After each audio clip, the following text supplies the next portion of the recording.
All right, welcome to the beautiful game on a Saturday afternoon. Well, it will end in the afternoon. It starts in the morning. My name is Mike Hafiz, and Sam are here with me. Yeah. Great to have you guys. It's been a while we've been like this, so let's have fun on the show today. It's actually been a while. We're going to have fun, yeah. Chelsea is not around. He's on international engagement. He has left the club side. Yeah. We'll get to see preparing for the World Cup. Definitely preparing for the World Cup. He's a cast, trying to still find a way that Nigeria to qualify. Good. We should start here because you see, we said this thing a number of times. I remember my words. My words were, the appeal from Nigeria is dead on arrival in such a way that CAF, CAS, and even FIFA. Not even CAS, this is FIFA first of all, would not even bother to respond. Because I mentioned that, you remember Iraq sent a report, an appeal concerning traveling for the intercontinental this thing. FIFA responded. What I'm saying is that whenever things have to do that, FIFA responded and almost immediately, the next day, they sent a response that Iraq would have to travel. They sent a response. And so you feel, and Iran also, FIFA will respond to Iran. There was correspondence between FIFA, Iran, and Trump, because it was not even U.S. Football Federation now. Forget U.S. Football. This was Trump directly. And that was what we were trying to say over time. Then we now found out now that the unrivaled best top of the world incompetence by the NFF was so bad that they didn't even pay the what's the word now? Fee. Not even what do they call it now? I'm looking for the word now. Yes, there's a fee that was processing fee. Yeah, wasn't even paid. How are these people? Sam, are these people really? Are they okay? And this is a very honest question. Yeah. I'm really asking honestly. These people that run our football, are they thinking? Are their brains okay? So are they thinking well? Mike, let's start at this. Could it be intentional that they didn't pay? Why I said that 1,000 Swiss francs, I'm sure it's something somebody can even. It's less than 2 million. 1.7 million. Like an individual in NFF can even bring it out. Yeah. But then, aside the fact they didn't pay that, was the fact that the appeal was late. The rules state 24 hours. So as at the moment Nigeria later brought up that appeal, I guess they were not informed. In fact, they didn't have the information. I'm thinking it's somebody that sent them a message and like, no, these guys are ineligible. Oh, you're fired for this. So they forget all the processes, which is not. NFF has been part of FIFA for how long? We've had cases that we've brought to FIFA's attention. So it's not like they don't know the process. But on this particular one, because they didn't even know about the so-called ineligibility of these players at the time of the match happened, it was several weeks after that this appeal was filed. Yeah. So it wasn't filed. It wasn't filed. How? It was announced. It's almost like, okay, you want to apply. Sam, you went to South Korea. Imagine you say you apply for South Korean visa, you not pay visa fee. So did you apply? Oh, no, that's the thing. Okay, that's it. I'm like, okay, maybe that's why I said maybe it was deliberate. So that Nigerians will not say, oh, you heard about this information and you didn't do anything. Yes. So they actually did send a correspondent to FIFA and intentionally, and this is where I feel, do the right thing about payment, because it would have just been a waste of money. Even it's already late. The appeal would not have even been looked at, the protest or the petition would not have been looked at because it was not within the time frame the way they threw it out. Even CAF, as incompetent as they've been proven to be in recent times, they've been throwing out the appeal filed by the Moroccan team after that final of the AFCON. But you can't deny that Morocco has been filing that appeal from that day, from that final. So it means that when you want to put something forward, you should do it immediately. And FIFA actually sent a report back to the NFF saying, like a week before they now announced that, look, you don't have a case anymore. They've already sent it back that you don't have a case, so you have to pay this fee. So 1.7 million naira is a problem in the NFF. For someone, a Mohamed Sanusi that is allegedly earning about $10,000. It's not even about what are they trying to prove? And that's why I said, if as an individual can even pay for it. It's not even about the NFF. And then they go to tell us that we have a strong case, Sanusi. And we're just going out. They were using a lot of, and that's the thing sometimes. A lot of the sports journals that are probably they are using to push this and trying to give false hope to Nigerians. We've said it many times, and then people seem to hate you for it, looking like you don't like your country or you're not patriotic. A lot of news were coming out that time. Even the substantive matter does not carry any weight. Not even the players are saying they are ineligible. Yes, some of the players listed only play against Nigeria, but some of them played against Cameroon. Some of them have played in many games after. They played in the Nations Cup. They just played in the qualifier now that got them to the World Cup. Malaysia players had fake passports. But it's presented original Congo passports. Yes. Nothing concern FIFA. It's the nation. If you let your something be a half citizenship, well, nothing concerns FIFA. Are you a citizen? That's the question. And we made it as clear as possible to some of you. And you know, we, as a people also, you need to get to the point where you by yourself, you need to think. I guess that's why religion is doing this kind of thing to even this continent. Yeah.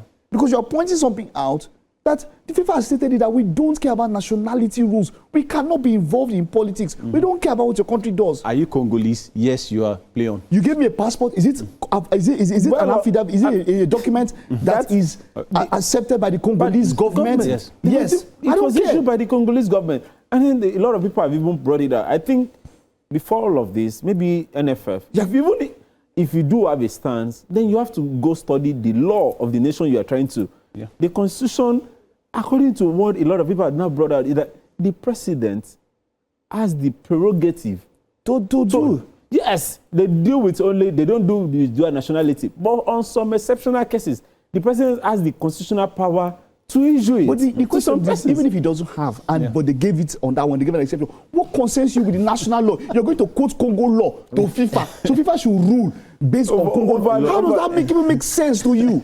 Let's even say that FIFA, and the funny thing is that FIFA has since concluded, so FIFA clearly states this in the statute, that we don't interfere with national laws. But even if FIFA didn't state it, you are now going to court. So imagine you went to court, FIFA came, Congo came, you came.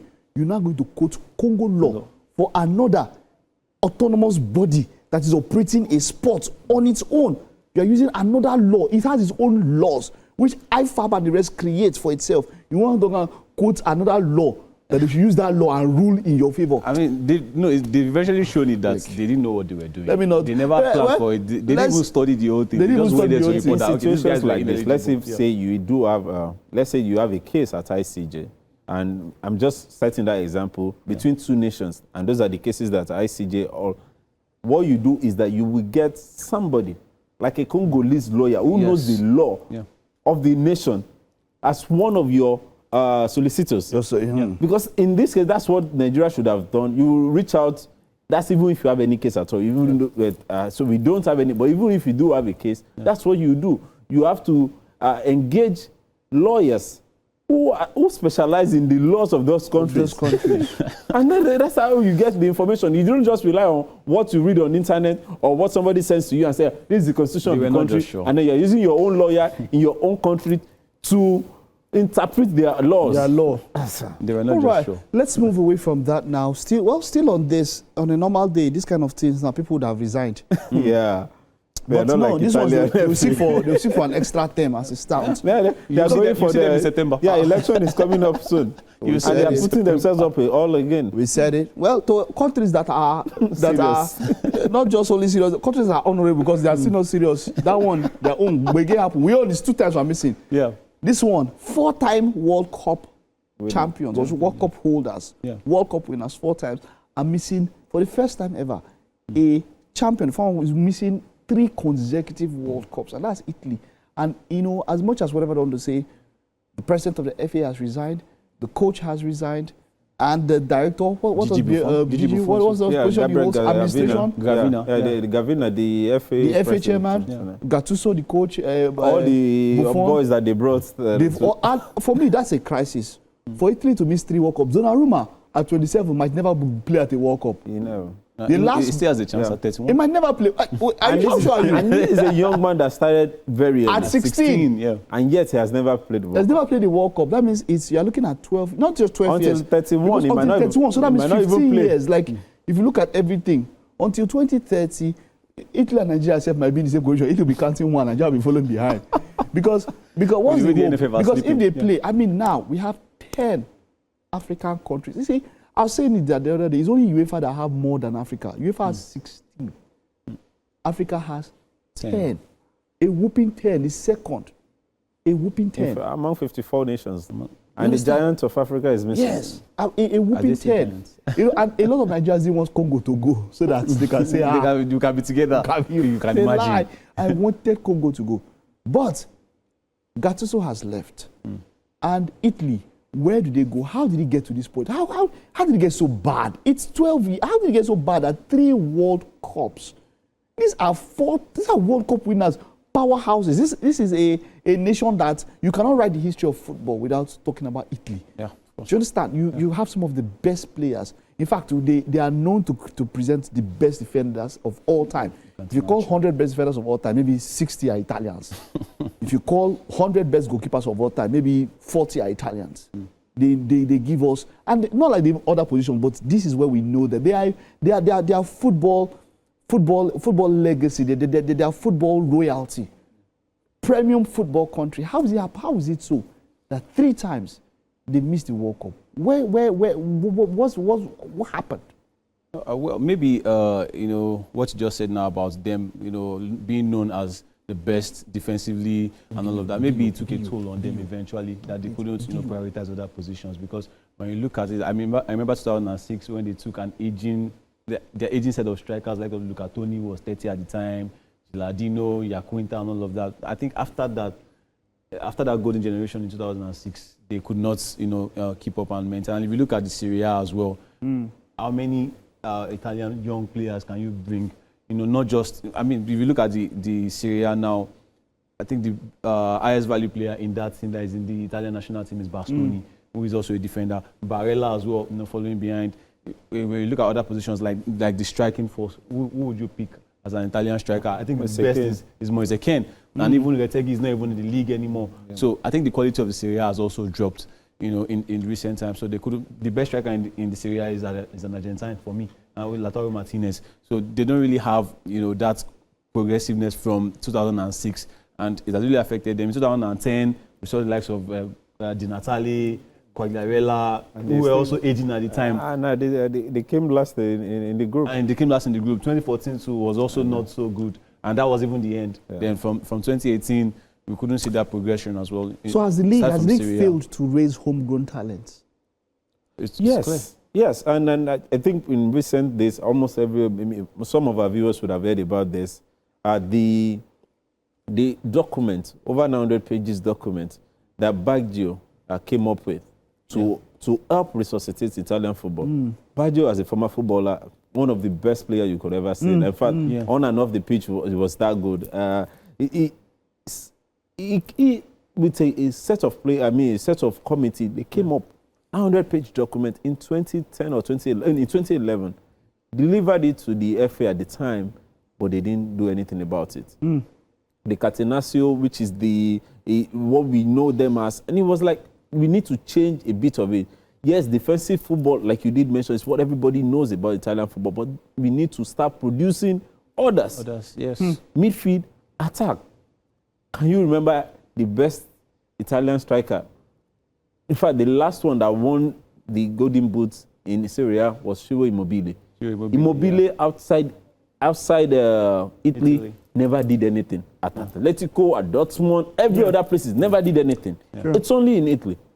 Which shows that the quality of the players that Italy has been producing has dropped. Right now, they don't have any young player that you can look at. Now you're talking about probably the only one that everyone sees now is the guy. Yeah, it's Pio Esposito. That just got, this is his 4th season with Inter Milan. And that's because they seem not to be trusting. It's not an Inter Milan thing. A lot of these Italian teams don't trust their youngsters. They don't trust their youngsters. Yeah. They keep sending them out. And one of the things is also that there's no progression from Primavera to the first team. We don't really get to see. So some of them have to go out and then come back. We see this in Germany, we see it in Spain, we see it in England, we see it in France, but not in Italy. This used to be the best league in the world in the 90s. It's Italian Serie A. In fact, here in Nigeria, that's what we tend to see first. Of course. Why some of us follow a lot of Italian football was because that's the first thing we see. Even before I started seeing English football, I saw more of Serie A. Then, over the years, they've not been doing the job. Now the fact is there. All of these guys resigning and hopefully there is a resuscitation. They have to go the way of the Germany. Germany in 2010 that it happened. 2010. Yeah, and they had to. Just okay. Let's focus. They went at the first round now. And they went back, and that was it. It come off in 2014. Spain as well at a point did something like that. Even France. Coming back home, Morocco did that. Yeah. So for Italian football, they need to do it the same way. They are not producing so much top talent when it comes to football. I mean, footballers. It's the same thing with coaching as well. They used to have a lot of top coaches, Trapattoni, Marcelo Lippi, you can name them. But these days, they have some young coaches, but then nothing had really shown forth. They don't handle the big clubs. Look at the top clubs in Europe top 5 leagues. Maybe say for Inter Milan, you can't see any other Italian club in there. Yeah. Juventus has gone down. You know. No, but I think they actually produce talents, but it's the nurturing. For me, I remember was it in 2021 or 2022, the under-20, where we saw the likes of Pizzilli, the Bellanovas and all that. Where are they? They have good young players, but that Kane at Juventus. Everyone thought this is the next big thing, and it comes to Everton, nothing. You have to go back. The funny thing is how Balotelli had a laugh. Balotelli mentions that they said I was the problem with the team. I scored Italy's last goal at the World Cup. Yeah. Wow. Far back then. I mean, I think about Italy as some of the greatest midfielders of all time. I think of the Pellos, the Gattusos, Daniel De Rossi, Totti himself. You understand? I'm thinking about all of that. The Baggio himself that we spoke about. You know, and I'm thinking about these midfielders. They've got some of the greatest players all round, and so it's sad that this is happening. That a football heritage country such as Italy is missing World Cups just so. I mean, for the fact that you even went to a playoff is even bad enough, and now we cannot blame Bastoni. Everybody wants to put the blame on Bastoni and all of that. No, you can't blame Bastoni. You can't put it all on Bastoni because there was a lot that happened before that time. You had qualification phases. You even had what's now? How did Sweden come in? Sweden that lost the qualification. You had Nations League also. Even Bosnia. You understand? Bosnia won only 2 games throughout the qualifier, but they are standing in the Nations League. So you had Nations League to help you, which is how Sweden has gotten to the World Cup. There were options for you. And that's why I'm actually faulting Gattuso. Now that you have a chance at the playoff, and you brought out your team list and you brought in 4 goalkeepers, to do what? When we know there's only 1 goalkeeper that will play when he's fit. You brought in 4 goalkeepers. You could not even, prioritize other positions. Was it about 3 or 4 forwards, and the midfield as well. About just 5 midfielders, a lot of defenders, and 4 goalkeepers. So to do what for 2 games? The thing about it is is Gattuso being a good coach. He has managed how many clubs? Has there been any success anywhere? But then, because nobody really wants to take the job at the time, they had to give him, and then that's why they brought a backroom. Because it's all more about motivation. It's not about his tactical nuance. You look, what does he have? He keeps playing the same thing. I was seeing Calafiori, Bastoni, and Palestra came in. Mancini. On the norm, Mancini will not play in my team. And one of those things, I saw Politano playing as a right winger when you've got a Spinazzola right on the bench. Those are the things that shows that, yes, Spinazzola might not be, but then it's one of those ambidextrous player that you can always trust. We saw him at so it was probably their best player at the Euros. I mean, that's what I wanted to mention. His injury that they said derailed Italy, and why they could not even win that tournament because of his injury. Yeah, and we also saw the likes of Chiesa. I know he brought Chiesa back in, but where are those players that you see that you know that these people want to play, they are ready to play for Italy? Ossolini of Bologna, always giving his all, he will never get into the team. I think that corruption is just deep down, it's deep rooted. I don't think it's about corruption, it's about the talent as well. So, for example, Fratesi at Inter Milan, that barely plays, usually makes the team. Why usually makes the team? Because he always delivers with the national team. But then, those guys you don't see, they don't I would not even say talent. No matter how bad they are good enough first of all to qualify. Exactly. We're not even talking about going off in the first round or competing with the best. We're not saying go with the best. what they have is good enough to qualify. Bare yes. minimum. Yeah, exactly. And so it's not bare minimum, Exactly. it's qualifying for a World Cup. We didn't say you should win it. They were, We didn't say semi-final. they were in a group stage where Norway beat them and away. And they were not just beating, like beat black, blue, yellow, and white every single time. The right. Nerazzurri blue and black, that's what they showed them. That's sad. All right, moving away from that now, let's come to club football, where Chelsea have dropped their record signing Enzo Fernandez for 2 matches. And then this happened after the midfielder publicly came out to state that he's not sure that he will be at the club next season. You know, all of that.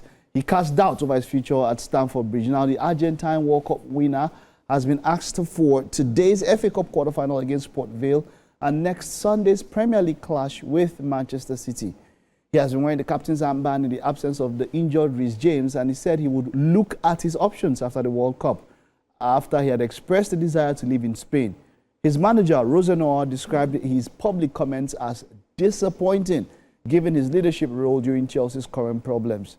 The 25-year-old midfielder, who's contracted until 2032, has been linked with a move to Real Madrid, even though he denied that talks with the Spanish club were taking place. For me, man, I think that this young man is confused. Well, I mean, okay, not confused per se, but I think he's too much of a kid, very immature. For out of respect to your current holders, you should not be saying some things that you can read between the lines. Yes, you not outrightly say like Rodri. Rodri for me is shameless. A Ballon d'Or winner, shamelessly hawking himself as though you are in front of Pekas on Allen Avenue. That's shameless for me. Yeah. I mean, you can't be saying those kind of things. I play for Let's Go. Who said I cannot go to Madrid? You are a Ballon d'Or winner. You cannot be hawking your. And basically, you go there now and be another Kaka or something or another Nuri Sahin. But his was under the villain. It has gone so much so that Chelsea have now suspended him for 2 matches and all of that. Good decision from Chelsea. You think that this will help the dressing room? There's even talk. And a lot of... It seems that Chelsea dressing room is just helter-skelter. Yeah. There's talk about Kopama. Cucurella as well. There's talk about Cucurella. The Kopama owner started raising... It started coming. There's even talk about... United, you understand? Yeah. Manchester United, there's this one. And now Enzo Fernandez... Formation's leaking as well too. You understand? So what's happening in Chelsea? Everybody just everyhow. And for me, I mean, like, don't you have enough sense to understand that your club or your teammates don't need that kind of thing at this point? At this point in time. Okay, Mike, I will relate this to something that happened in entertainment over the week as well. A particular top actress not being nominated for AMVC, and then she went on Twitter and then go eat your award or something like that. Sometimes the emotions there. It was a long interview. I'm talking about Enzo. It's over 30 minutes interview. So you can bet that some things will be said, and that's why he put himself out there. Should he be punished? Yes. But I don't think the punishment of 2 games with the position Chelsea in right now, it's... I mean, yeah, maybe a fine, maybe something, but maybe this is what they decided is the best way. Against Port Vale, you can do that. Against Manchester City, we are getting towards the end of the season. You need your best players. Yeah, you need your best players. And arguably, he has been one of the best players this season. In fact, I saw a stat that he has had most attacking. He's their best player this season. Maybe most attacking put in Joao Pedro. Between him and Caicedo. As well, yeah. And Cucurella also, for me, Cucurella has been good. So, not this time that you want to punish by dropping. That's my own opinion. But then, like Rossino did mention, it's a decision between him and the sporting director and the board and all of that. But what's it with Chelsea? With Chelsea, same thing that he has practically said or Cucurella said, is what we have always said here. Yeah. You keep bringing in boys and you want them to do the jobs of men. Exactly. So at a point, we feel like, nah, and we do know that the allure of Real Madrid is almost every footballer's dream. Unfortunately, from a quote that was attributed to Jose Mourinho and John Terry, Madrid doesn't really go for those ones that say, I want Madrid kind of. They have to show you their Champions League trophy. You are okay yourself. I'm saying, I'm available. That Chelsea team so young? They have Reece James. Yeah. Reece James is experienced enough. They have.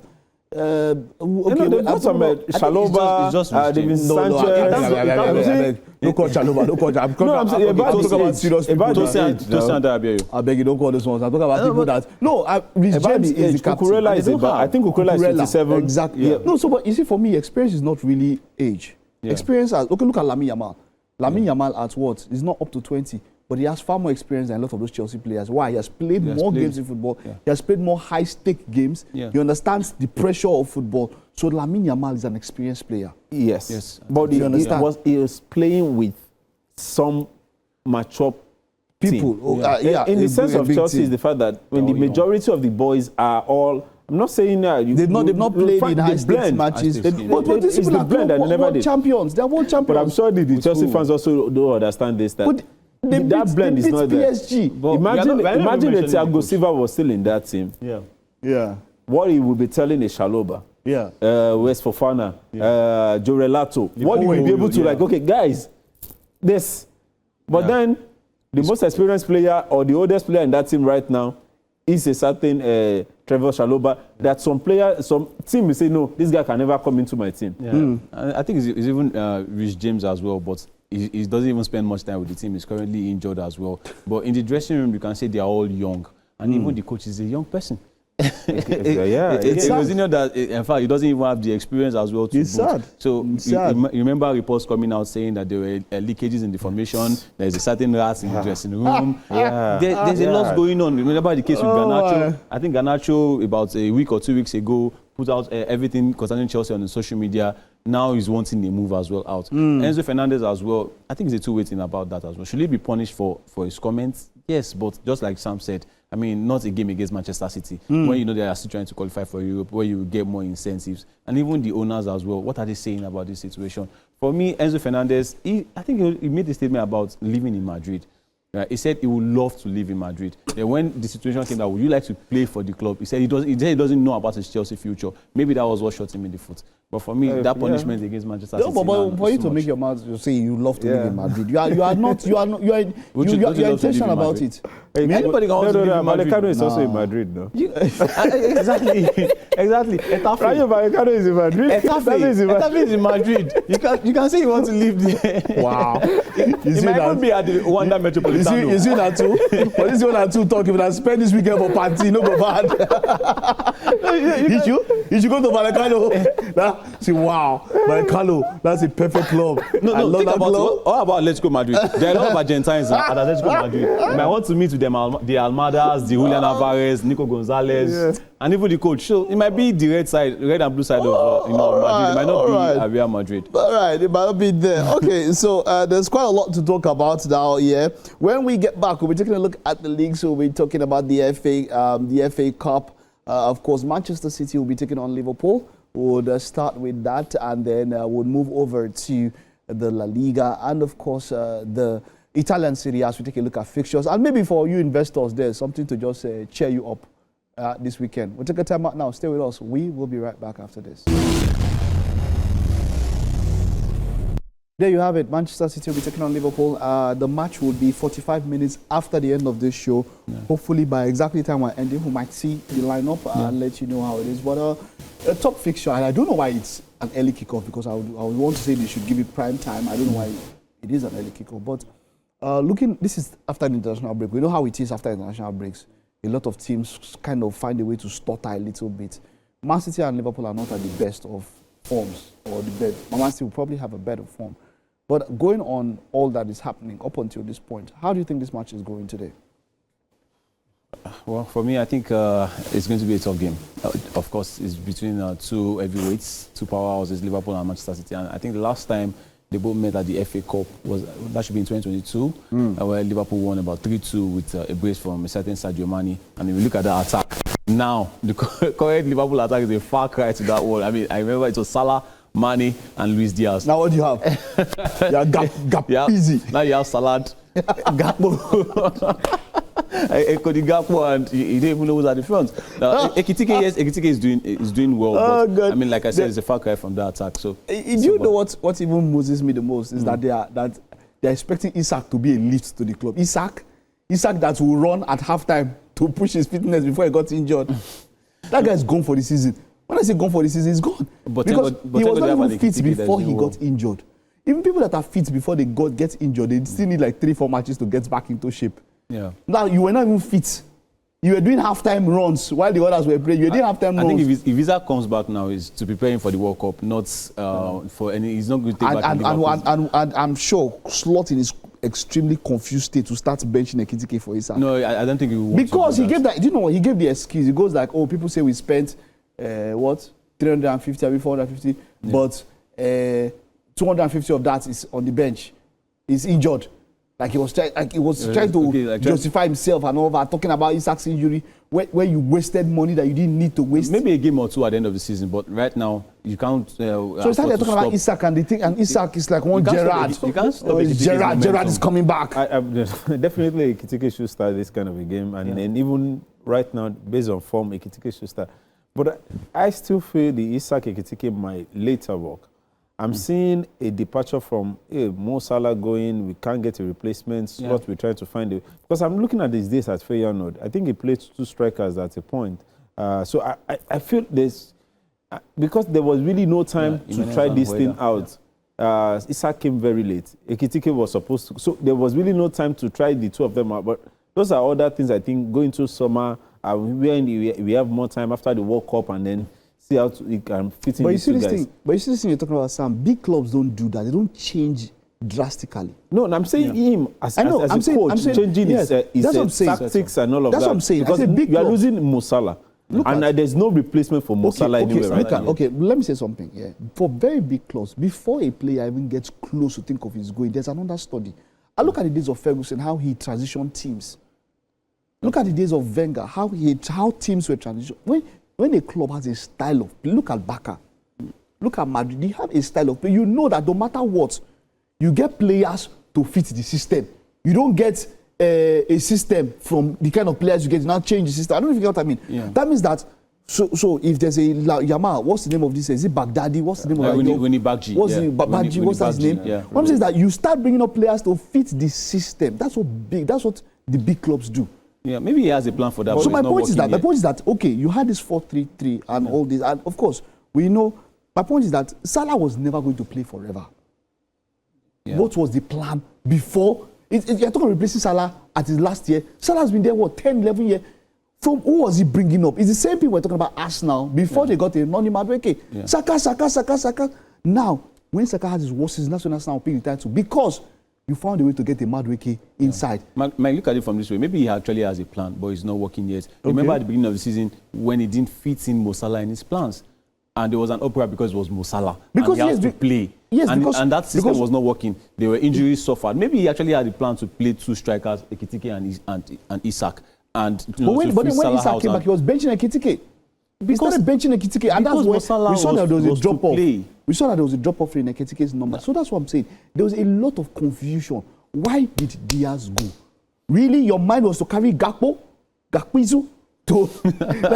Wait. I sit down and think about it. This is we do know about the Diaz thing that it is. Yes, Liverpool can force him to stay because he's under contract, but then there's a willingness from Diaz to move on. But you see, apart from player willing to move on, he was open for contractors a year before, and they did not show enough interest to keep him.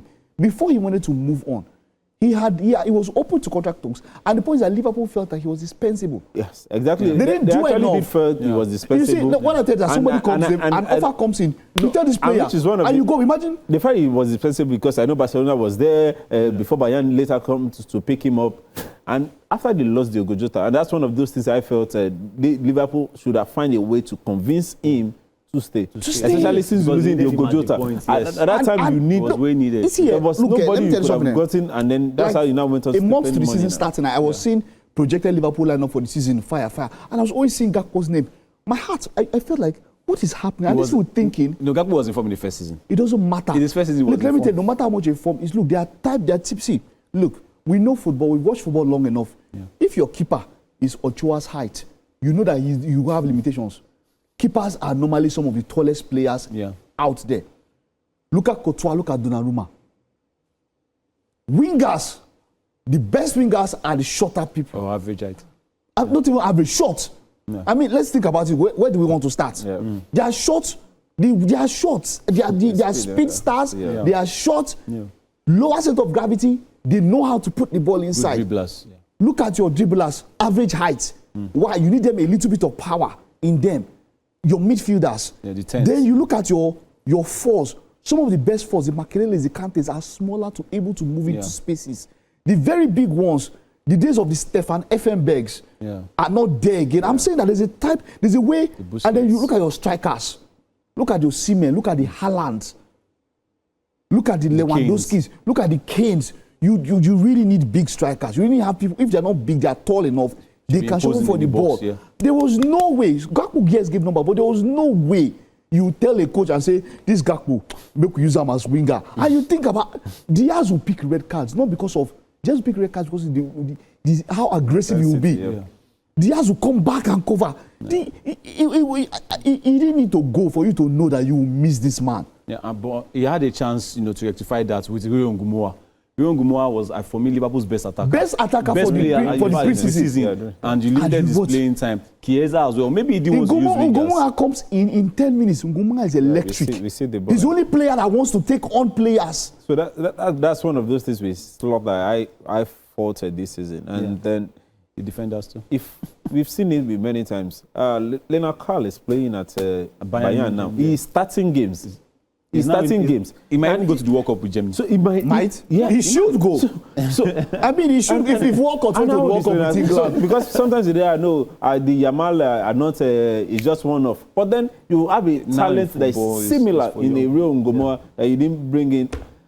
The Kopama that Chelsea went to go and buy. Pep started trusting him. Yeah. Yes, he wasn't playing many, but he started trusting him. The game he played before moving to Chelsea, he started the Community Shield. Yeah.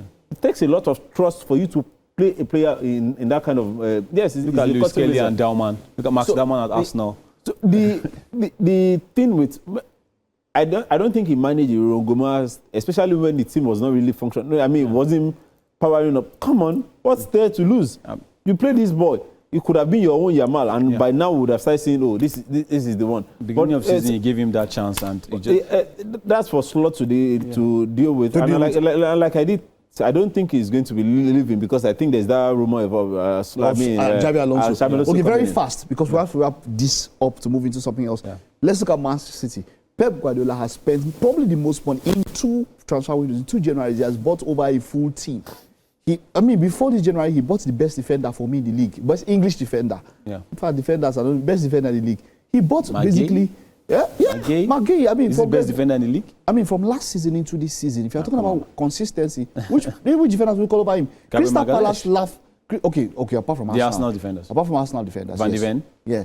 No, Van de Ven, I've never rated that guy. He's just a speedster. They say he's pace now. He's pace now. I never rated. Apart from Arsenal defense, yes, let's give it up. Arsenal have the best defense. But where he was in a Crystal Palace, he could almost stand as good as a Saliba or a Distin because he was in Crystal Palace and giving you some very, very good numbers, keeping some clean sheets at Crystal Palace in a 3-man defense. So he was there in the center doing those things. You got him into Manchester City. First of all, against Madrid, they just showed that Ogbeni, you be small picking. Yeah. He was just not there. And then you go to Semenyo. Semenyo before coming, one of the top scorers in the league. Top scorers in the league, most electric right back. And then you come and get all these guys together, and it seems like the Pep magic is no longer there. Mike, I've said this beginning of the season that I never saw Man City doing anything. But thankfully, they've gone to won a trophy, and I think that's all they are going to get this season, which is good for them. But I'm thinking going into next season, if Pep stays, then we will get Man City back. But I know a lot of people are saying, Pep should go. Because all these boys that you said he has bought in the last few days, he has a way of always bringing them in, and then we give them like a 1 season or 6 months to blend in. Very few players from Pep pick up immediately. Very few of them. Not the KDB, not Gundogan. Don't forget that his first signing, Ilkay Gundogan, came from Dortmund injured. Injured, yes. And he didn't play until the not everybody's a Haaland. Not everybody's a Haaland. Not everybody's a Maguire that they come in and they start playing. Bernardo Silva, his first season, when he came in, he wasn't playing. It was still it was still understudying Silva. Yeah. Rodri, when he came in, Fernandinho was still playing. Yeah. That Pep does that thing about trying to replace transitioning for players. So all these guys that he has brought in, I feel from next season they will gel in, and then you will get a better Man City. Let's go. Let's wrap up with these predictions. How do you think it's going now? For me, Man City win. I think City will edge this for me, one. it must win. That win. I think so too, but then if Liverpool win is a shocker for me. I think so, but coming back from international break, anything can happen. Really? All right. But the big players didn't get involved. I don't think Alan got any game in the national break. Because Salah Alan was for is Liverpool. there. Yeah, Okay. so I think All right. City will still. Okay, let's take a look at Spanish La Liga fixtures here, and let's see what we can do with some investors today. Of course, La Liga is back after the international break is over. Madrid are going to be playing today. I think they are up against. I'll get that. Barcelona playing. Barcelona Atletico is today. Yeah. All right. Let's take a look at the fixtures there. This is the table, of course, at the moment. Yeah. That's the top 5. But let's take a look at the fixtures. Rayo Vallecano will be taking on Elche. Enzo's new club, right? Yeah, Madrid club, yeah. All right. Okay, that's the Italian Serie A. We will get to the Italian Serie A, but now we're still basing on Spain and all of that. Barca Madrid, we know how it is here with those two. Atletico. Yeah, they're playing the Atletico back to back. After now, they're playing them in Champions League. In the Champions League and all of that, you know. I think Barcelona will edge that one. I mean, Barcelona, they seem to have like a number of Atletico Madrid. Yes, we saw in the Copa del Rey, it was 4-0. If there was still more time in that second leg, I think Barcelona will have qualified. But they've lost Rafinha. Okay, but then let's look forward here. Let's go today. Real Sociedad Levante. It should be a squad draw for me. All right. Mallorca Real Madrid. Will Real Madrid take this? They need to. Madrid should take this. I really think so. Mallorca can be a shocker sometimes with Murici up front, but I think there will be goals from both teams. That's the second highest goal scorer in the league right now, so it's going to be a tough one. But then, all right, Madrid should do. Should take it. All right, it'll be Real Madrid, Real Betis against Espanyol. Yeah, for that one, I think Betis will win at Villamarin. I think that will be for Betis. All right, later on this night, Atletico Madrid at the Wanda Metropolitano against Barcelona. Rafinha not in Barcelona team. We're not sure I have said this many times. I think he's the most important player in that team. Oh, he is. Yeah, He's not. A lot of people say he's Jamal and all of that. No, but the numbers were there last season. Clearly, GA, he was #1 by far. He will not even go. Let's not even go there. Whatever it is they faced this season, I feel it has to do with Rafinha mostly injured. And then now he's injured again. Hopefully, it's not a long one because I really want to see him at the World Cup. At the World Cup. They were saying 4 or 5 weeks, but then nobody is really sure about that yet. Against Atletico, it's going to be a tough one. You have to beg the kind of Atletico you will see. Atletico are very, very inconsistent. They might turn up today and lose even. I don't know. Let me just see beats. All I'm seeing this game that there's going to be a red card. I don't know where it's going to come from. I just think there's going to be a red card somewhere. All right, okay. All right, let's leave La Liga now. Let's head to Syria. Of course, we started with the show talking about Italy and if the Syria will be able to recover or has recovered and all that. But, AC Milan quite trying to push Inter all the way and give them a fight for their money. Napoli and all of that. I think Inter will still win the league. I think Inter will. Sassuolo, okay. Let's start. Sassuolo will take on Cagliari. Verona will take on Fiorentina. Lazio will take on Parma. Let's look at other fixtures. But yeah, what are your thoughts on the Serie A fixtures? Verona and Fiorentina. That's the two teams that are trying to make sure they don't go down. Fiorentina, they've been picking up recently, so hopefully they get something there because I really want to see them stay in the team. I mean, stay in Syria.